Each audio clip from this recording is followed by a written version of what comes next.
Votre invité aujourd'hui dans la grande interview en direct sur Boursorama, c'est Denis Oliven. Bonjour. Bonjour. Merci d'être là avec nous. Il a plusieurs casquettes, Denis Oliven. Il a un long parcours, mais aujourd'hui, c'est président du groupe de presse CMI. C'est ça. Et auteur du délicieux Malheur français. C'est chez Albin Michel. Là, c'est l'auteur que je reçois et pas le chef d'entreprise, même si les deux forment la même personne. Bon, le point de départ de ce livre, c'est comprendre comment est-ce qu'on a pu en arriver là. Parce qu'il y a quand même ce paradoxe absolument dingue qui fait que, on le rappelle ici, on le dit souvent, on est un pays, on a les dépenses sociales les plus élevées au monde, avec certains pays nordiques, mais on est aussi déprimé que le Mexique, vous dites, qui pour le coup dépense 2 fois moins que nous.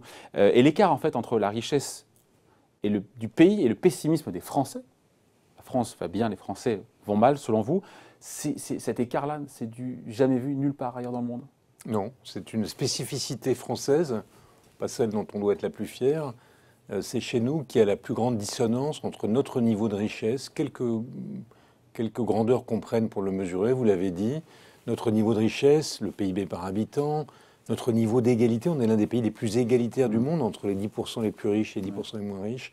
Notre niveau de dépenses sociales, on a les premières PIB dépenses... par habitant, je vous coupe de Oliven, PIB par habitant, qui a tendance à décrocher par rapport à nos grands voisins européens. On va y revenir, mais c'est l'un des sujets. Mais en tout cas, quelles que soient les grandeurs qu'on prend, on n'a pas du tout le niveau de bonheur corrélé à ces grandeurs quand on se compare aux autres.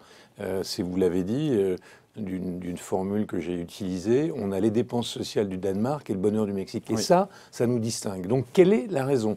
Je ne crois pas du tout, j'essaie de démontrer pourquoi, que c'est un problème psychologique, qu'on est des Gaulois réfractaires, que depuis Vercingétorix, on est grincheux. Non, je ne crois pas.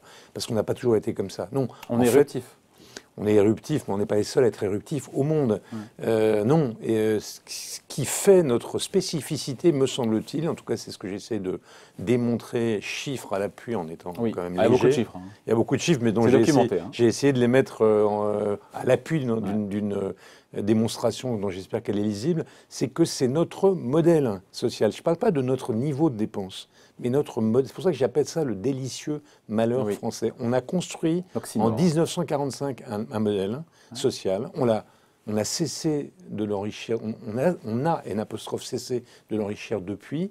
Et c'est ce modèle auquel nous sommes tellement attachés, que nous aimons et qui cause notre malheur parce qu'il a été fabriqué avec des malfaçons originelles qui font qu'on a... Enfin, malfaçon qui collait à une époque qui n'est plus celle d'aujourd'hui. C'est pas tellement que ça collait, c'est qu'on était dans une période de croissance telle que ces défauts de construction ne se voyaient pas. Mais ce que vous dites, c'est que la France est devenue aujourd'hui une gigantesque association de détestation mutuelle. On en est là. Ben vous voyez bien qu'il y a quelque chose d'étrange au fait qu'on ait de telles dépenses sociales, de telles dépenses publiques, un tel niveau de redistribution, un tel niveau d'impôt, et en même temps un sentiment de chacun. Envers son voisin, dit les choses. Oui, de défiance, de méfiance, de rivalité, de jalousie, d'hostilité qu'on voit dans la rue, qu'on voit dans les débats publics. Parce qu'on pense que le voisin, il est. Oui, et pourquoi il paye moins d'impôts, il touche plus d'aide. Oui, on a réussi, on devrait le breveter, on a inventé un truc qui nous singularise, on a inventé l'égalité injuste.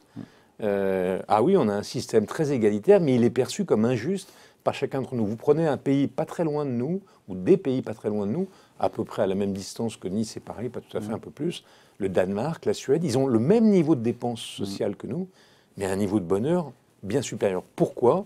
Il y a 3 raisons principales et 3 défauts principaux de notre modèle. Le premier, on y reviendra si vous voulez dans le détail, le premier, c'est qu'on n'a plus d'ascenseur social.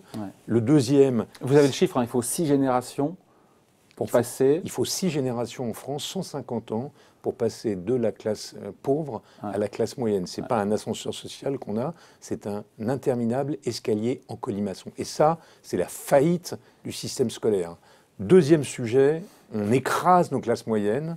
On a d'un côté des riches qui se sont enrichis par les mesures de libéralisation qu'on a prises depuis une vingtaine d'années pour coller aux nécessités du marché mondial. Donc les revenus du patrimoine, à travers l'évolution des marchés financiers, du marché immobilier, se sont améliorés. Pour corriger ça, et je ne le conteste pas du tout, on a augmenté encore et toujours les prestations sociales à l'égard des plus pauvres, mais on a au milieu 20 à 22 millions de Français, les Français moyens, qui payent des impôts, reçoivent 5 fois moins de prestations que les ménages pauvres.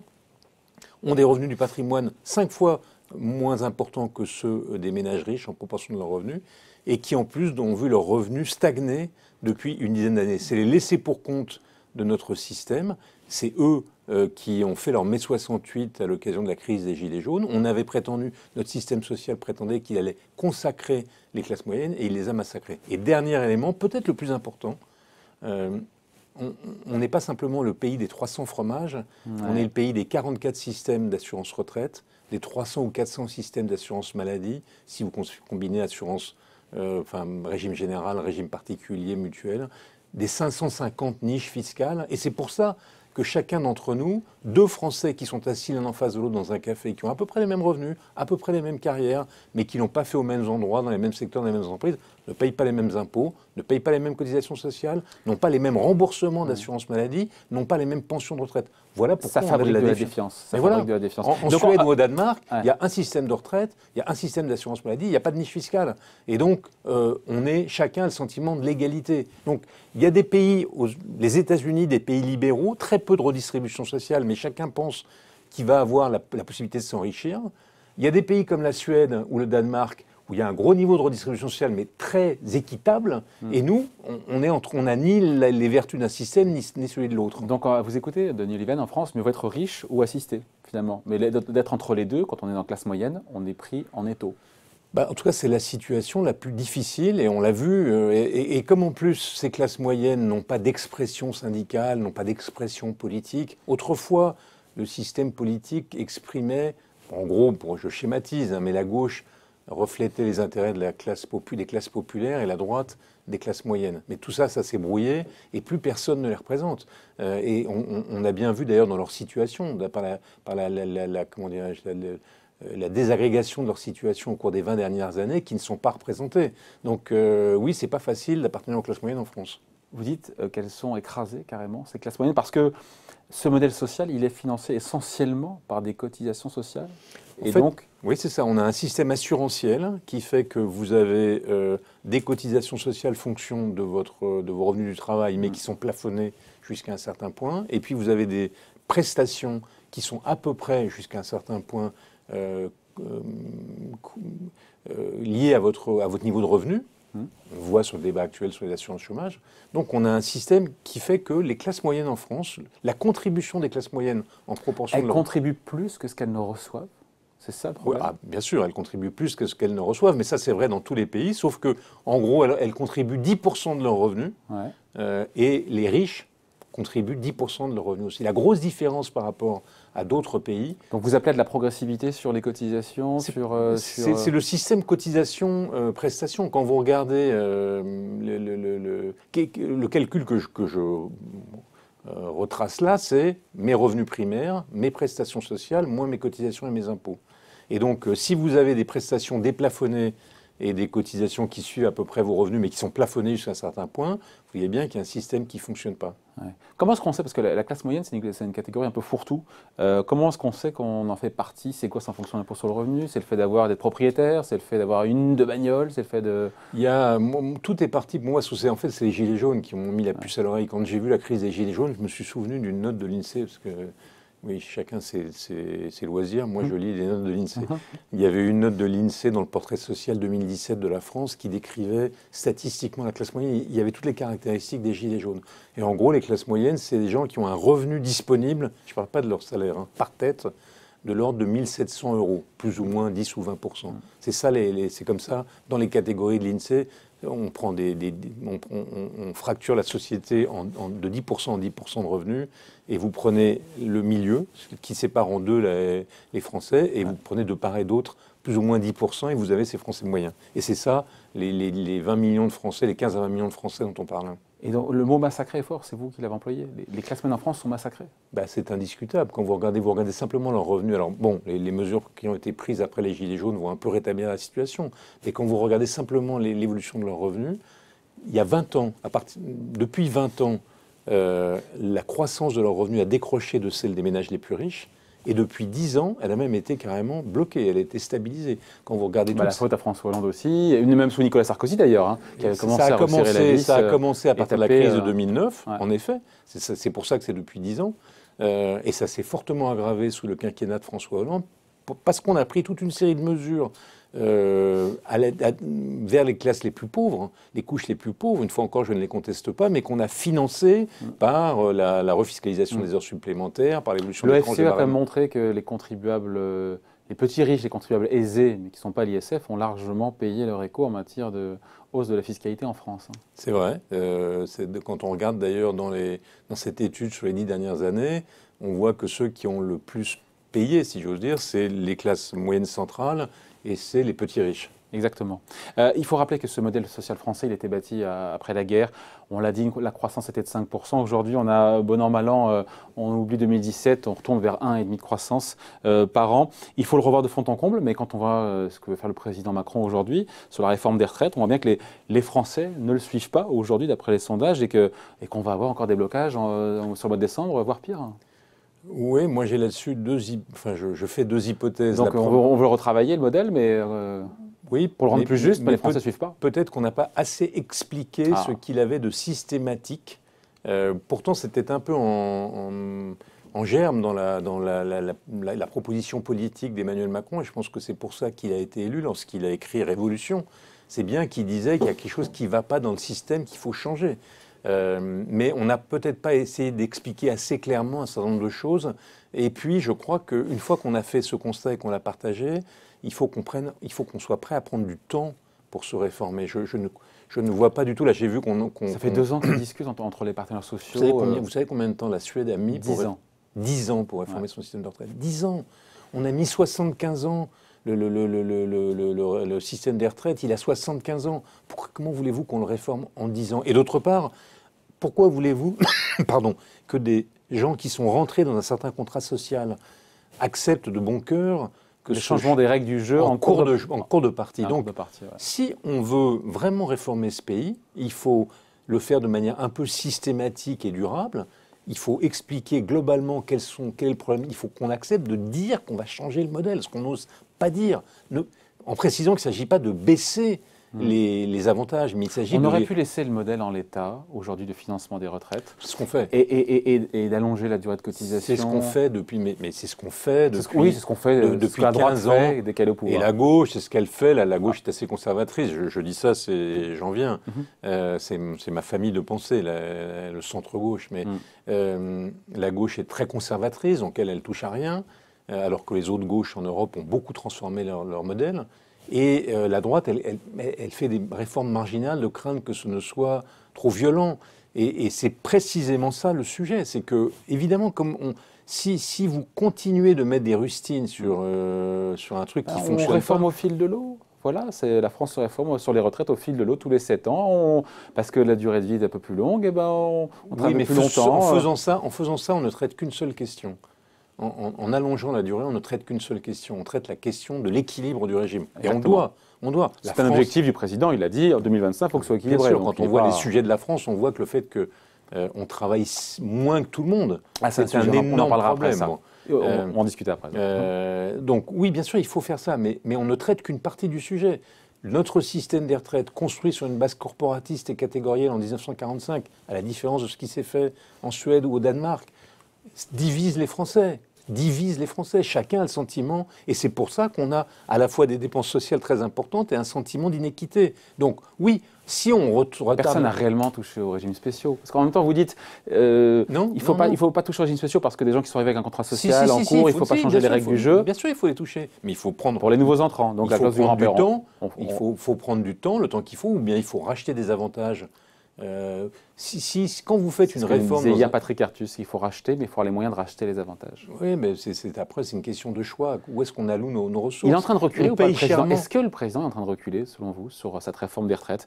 Parce que s'il prend un régime de faveur, encore une fois, sur la clause du grand-père, uniquement pour les régimes spéciaux et pour ceux qui conduisent des trains en France, alors que le privé va devoir subir cette réforme en 2025, pour l'équité, qui est comme le point central de son projet, ça en prend un petit coup dans l'aile quand même. Alors d'abord, dès le tout début de mon livre, j'explique que je ne me sens pas l'âme d'un donneur de leçons, et je sais que c'est très facile d'écrire des bouquins dans sa chambre, et moins facile de réformer. Ouais.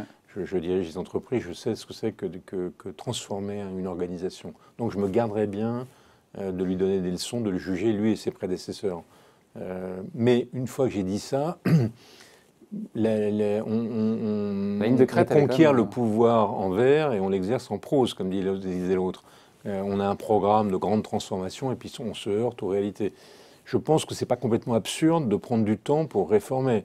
C'est pas absurde. Elle ne passe pas dans l'opinion, encore une fois, parce qu'il y a beaucoup de perdants, parce qu'on n'a toujours pas compris à quel moment on partirait, on n'a pas compris qui ça serait appliqué, une histoire d'âge pivot qu'on a mis dans le débat qui est ressortie. Cette réforme, qui d'ailleurs a été proposée à la fois par des gens aussi à gauche que Piketty ou des gens qui étaient plus à droite, donc cette réforme est probablement, si elle est conduite à son terme, la réforme la plus importante pour le bonheur des Français. Sans caractère d'urgence. C'est là que je me dis, user son crédit politique alors qu'il n'y a pas d'urgence. Sans caractère d'urgence. Donc elle est la plus importante du point de vue de la transformation structurelle de notre pays. C'est peut-être celle qui va nous permettre de passer d'un état de malheur permanent à un état, disons, de bonheur conforme à nos richesses. En tout cas, il va y contribuer.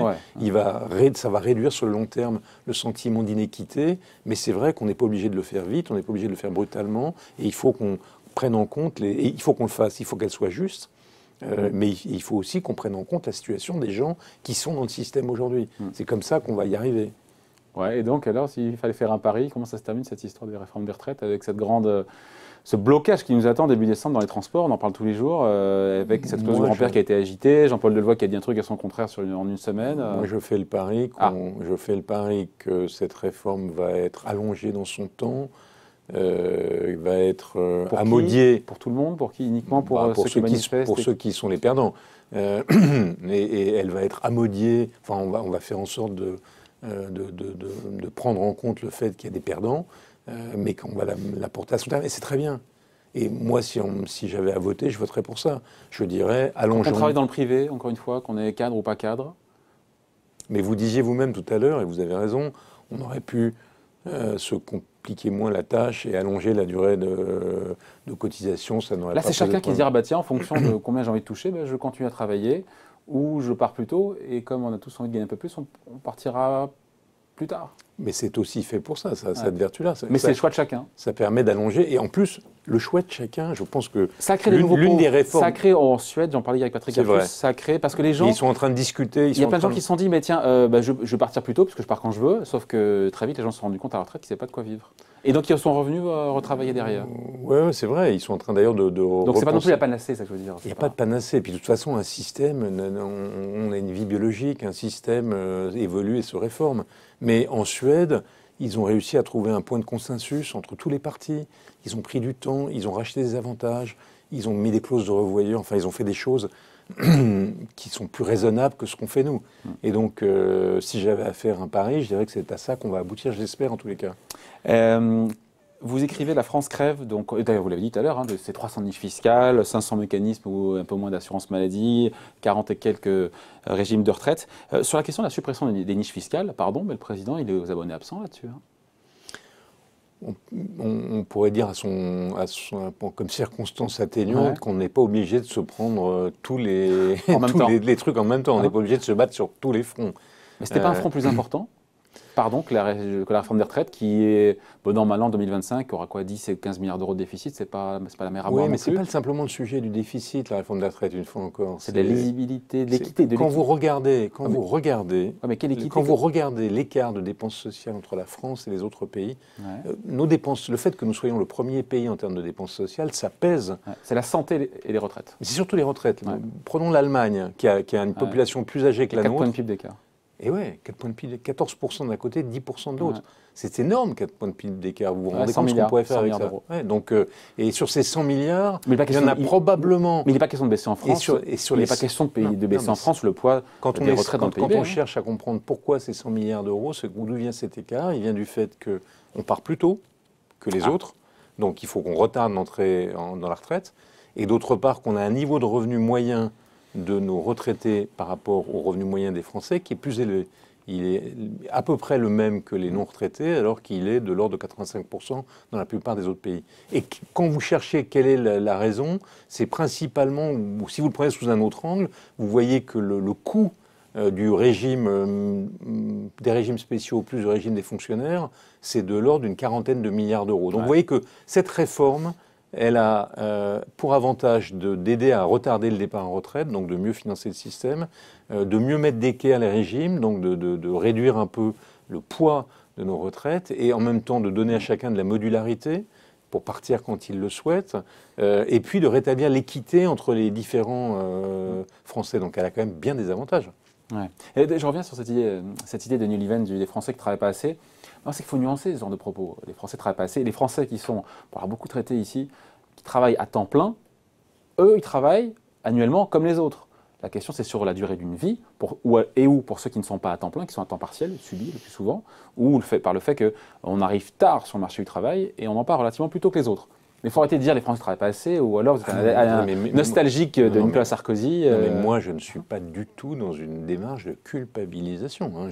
Tout mon livre part du fait que les Français ont de bonnes raisons de ne pas être contents. Mais on a fait un choix implicite sur le travail, collectivement. Il est implicite, c'est son problème d'ailleurs. Peut-être que s'il était explicite, on en ferait un autre. On a fait un choix implicite. On ne peut pas à la fois travailler moins que les autres, je vais revenir là-dessus, avoir le niveau de protection sociale le meilleur du monde et des revenus en croissance. Non. Les trois ensemble, c'est pas possible. L'équation est insoluble. Voilà. Donc si on veut, et c'est un peu ce que demandaient les gilets jaunes sur les ronds-points, maintenir un certain niveau de protection sociale mais avoir des revenus qui croissent, il faut qu'on travaille plus. Ce n'est pas les gilets jaunes parce que ces classes moyennes-là, l'essentiel de leurs revenus, c'est le travail. Elles ont un niveau d'emploi supérieur aux autres. Et ils paient des impôts. Et ils paient des impôts. Et il n'y a pas de revenus d'assistance pour eux. Non. Mais globalement, quand vous regardez la France, on travaille sur la durée de l'année moins que les autres. Vous avez raison, ce n'est pas les travailleurs à temps plein. Mais on travaille sur la durée de la vie active moins que les autres. Pourquoi? Parce qu'on rentre plus tard sur le marché du travail, on n'a pas d'alternance et on part plus tôt et on est plus longtemps en retraite, âge de départ en retraite. Ça pèse sur notre richesse nationale. Si vous prenez les États-Unis et nous, en 1970, on avait le même PIB par tête que les États-Unis. Aujourd'hui, on a 30% de moins. Pourquoi? La moitié de cet écart s'explique par notre capacité de production. Qu'est-ce qui est fait par le président de la République, qui est aux commandes sur tout ce qu'on vient de dire là? Le fait que les classes moyennes soient massacrées, le fait qu'il faille revoir toutes les niches fiscales, qu'il faille les retraites. Qu'est-ce qui est fait réellement? D'abord, moi, je ne suis pas l'ambassadeur du président de la République. Non, mais qui le dit, hein, qui prétend. Qu'est-ce qu'il fait? Non, il s'est attaqué au sujet. Il s'est attaqué, alors après on peut juger mal, pas assez, etc. Mais sur la méthode, pour le coup. Il a fait une réforme du marché du travail qui vise à essayer de lutter contre l'effet de ce marché du travail sur le chômage. Donc le chômage pèse sur notre capacité de production. Réforme de l'assurance chômage est un bain de sang selon Laurent Berger quand même. Hein. Oui. Réforme de l'assurance chômage. Laurent Berger, c'est comme quelqu'un qui était assez... Oui, c'est vrai. Hein? Il a essayé de s'attaquer, on l'a vu avec les mesures sur les classes moyennes, on a vu l'effet sur les classes moyennes, sur leurs revenus des dernières enquêtes, des dernières analyses économiques sur l'impact des mesures qui ont été prises sur les classes moyennes, qui va être positive. Ouais. Il a essayé de savoir si ce sera thésaurisé ou dépensé. Il a essayé de s'attaquer, il s'attaque à la question des retraites. Donc il prend les sujets. Bon, il ne peut pas tous les prendre, il ne les prend pas toujours comme on voudrait, mais il les prend. Bon, voilà. Donc en tout cas, ce modèle social qui... Parce qu'en fait, pour finir, parce qu'il nous reste très peu de temps, l'idée c'est comment est-ce qu'on remet en cause un modèle social? Parce que ça, aujourd'hui, on l'adapte au temps d'aujourd'hui, sans sacrifier sa générosité. C'est ça le truc, parce que soit il faut faire des économies, soit il faut augmenter, mais on est à l'os dans beaucoup d'endroits, pas partout. Soit effectivement on revoit le gruyère fiscal, les niches fiscales et tout. Soit on augmente la pression fiscale, bah non quoi, parce que on tend à rentrer vers la moyenne tout doucement. Soit voilà, soit on travaille plus, mais on ne peut pas imposer. Comment on fait? Il y a plein de gens qui ont envie de travailler plus, mais qui ne trouvent pas quoi. Comment on fait? On s'attaque en effet à la source, parce que des dépenses sociales sur un revenu qui croît, en pourcentage d'un revenu qui croît fortement, c'est plus facile à vivre. Ouais. Bon, donc on s'attaque à la question de nos capacités productives, travailler plus et attaquer la question du chômage. J'y consacre un chapitre.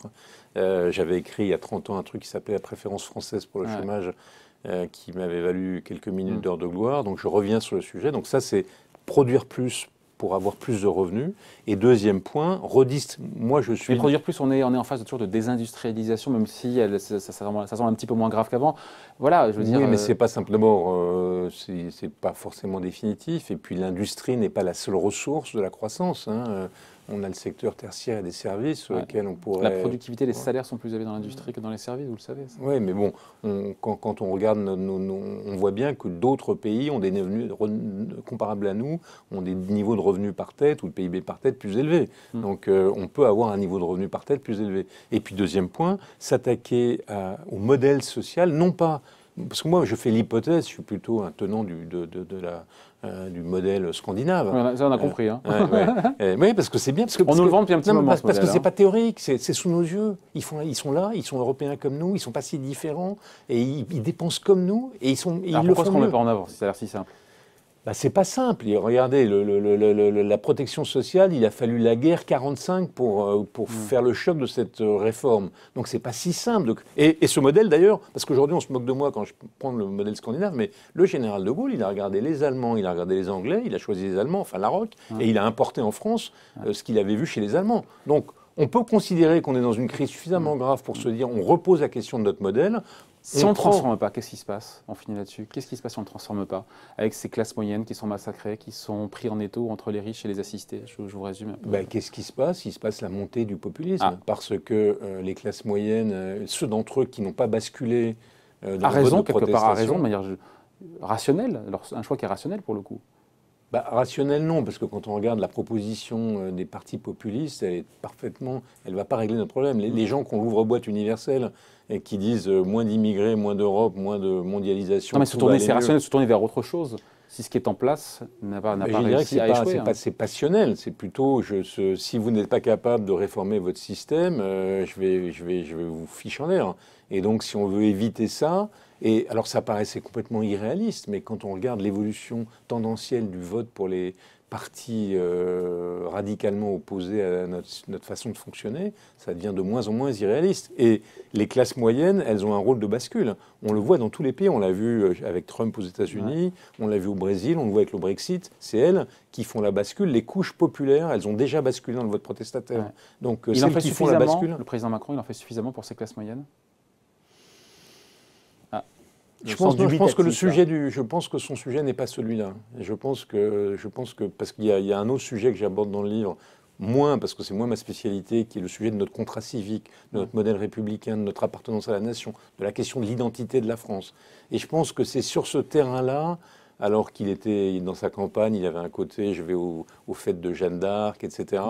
Je pense que c'est sur ce sujet-là qu'il est le plus gêné. Or, c'est les deux. Si on veut rétablir de l'unité française, il faut qu'on reconstruise notre modèle social, mais il faut aussi qu'on reconstruise notre pacte civique républicain, qu'on le réenchante. Et ça, on le voit avec les débats récents sur le voile, c'est pas sur ce sujet qu'il est le plus à l'aise. Voilà. En attendant, pour se faire une idée, Denis Oliven, Le délicieux malheur français sommes-nous, au paradis ou en enfer, c'est chez Albin Michel. Merci d'avoir été avec nous. À bientôt. Merci.